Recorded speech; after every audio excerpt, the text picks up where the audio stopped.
দাবি অনুযায়ী 50,000 টাকা না দেওয়ায় এক পরিবারের 4 সদস্যের উপর ধারালো অস্ত্র নিয়ে হামলা।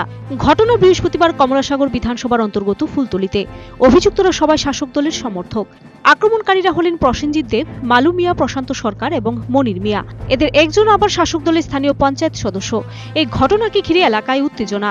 অভিযুক্তদের নাম ধাম জানিয়ে থানায় মামলা দায়ের করা হলেও এখনো পর্যন্ত পুলিশ কাউকে গ্রেপ্তার করতে পারেনি।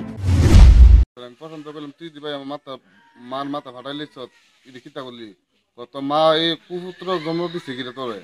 হ্যাঁ, এই কারণে তো মার মারছি। এরপরে ওই বরু মোড়ার নাম কইতারি না। তারা কজন টোটাল আসলো? 27টা জন আইছে। রাতের বেলা মানে 11টা বাজে পিছন দিয়ে জঙ্গল দিয়ে ঢুকে মারে, বাড়িতে আক্রমণ করছে। হ্যাঁ। এদিকে এই পরিবারের 4 জনকে গুরুতরভাবে শাসক দলীয় দুর্বৃত্তরা আহত করায় কমলাসাগর এলাকার বিধায়ক নারায়ণ চৌধুরী আক্রান্ত পরিবারের পাশে দাঁড়ালেন। পাশাপাশি তিনি দোষীদের কঠোর শাস্তি দাবি করেন।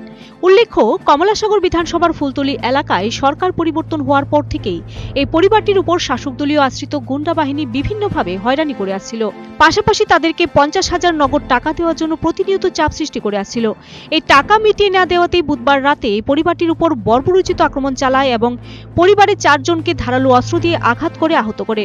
এলাকা থেকে অভিযোগ, নতুন সরকার প্রতিষ্ঠিত হওয়ার পর থেকেই কমলাসাগর বিধানসভায় শাসক দলের নাম করে পুরো এলাকাটি চষে বেড়াচ্ছে একদল দুষ্কৃতিকারী। তাদের বিরুদ্ধে জমি দালালি থেকে শুরু করে আরো বহু অভিযোগ রয়েছে।